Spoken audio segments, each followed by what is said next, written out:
Je vais pas aller dans ton sens parce que globalement sur ce projet-là, peu de difficultés. On a vraiment eu une mise en œuvre aisée.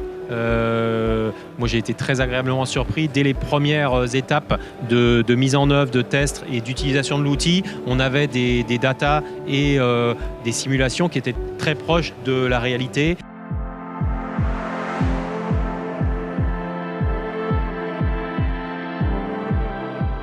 Bonjour, je suis Cyril Devrieux, je suis le directeur de l'usine de Reyrieux du groupe OGF. Le groupe OGF, c'est le leader du funéraire en France. 2 usines en France, 200 collaborateurs.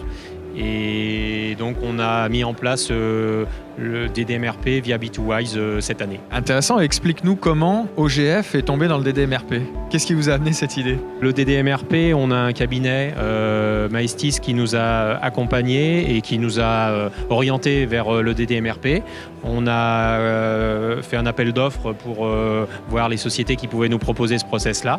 Et on a choisi la société B2Wise pour mettre en place le DDMRP. On a été convaincu par ce nouveau mode de gestion et qui apporte plus d'agilité et avec un outil en plus très fonctionnel, très convivial.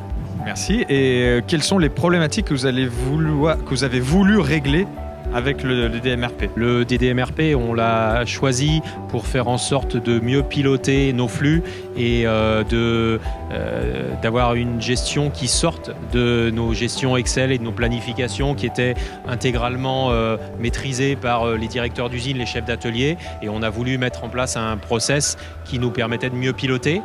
Et on a fait le choix du DDMRP parce que cette vision des buffers et cette orientation sur le flux et beaucoup moins sur les coûts comme par le passé nous apportait vraiment une nouvelle organisation. Pour continuer, du coup, vous avez observé déjà des résultats concrets que vous pouvez partager avec nous?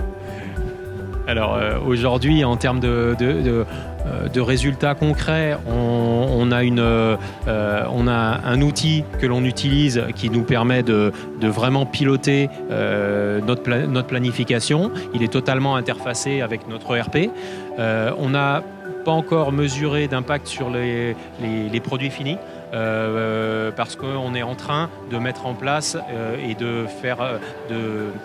d'atteindre les niveaux de buffer comme le système nous le propose. Donc dans un premier temps, on est en train de mettre en place ces buffers et ça nous permettra ensuite de pouvoir exploiter totalement l'outil et d'avoir les résultats escomptés.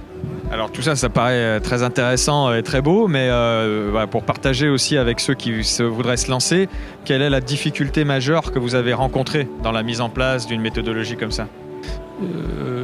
Je vais pas aller dans ton sens parce que globalement sur ce projet-là, peu de difficultés. On a vraiment eu une mise en œuvre aisée.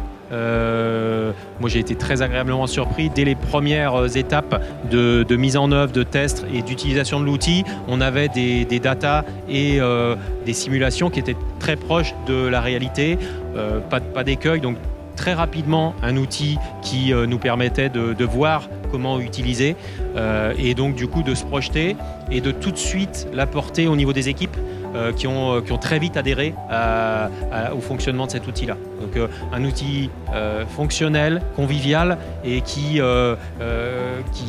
permet vraiment d'emmener tout le monde dans la démarche. Voilà. Super, alors du coup il n'y a que des points positifs, donc vous allez le déployer de partout alors, c'est prévu?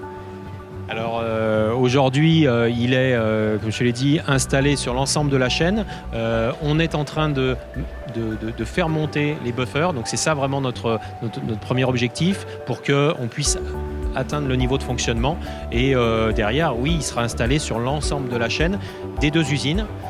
Certainement qu'on aura ensuite à aller plus loin puisqu'on s'est limité à la base logistique en termes de limite de notre périmètre. On aura certainement à aller plus loin pour pouvoir mieux intégrer les prévisions et mieux anticiper les différentes variations de volume. C'est très clair, en tout cas merci de ce partage.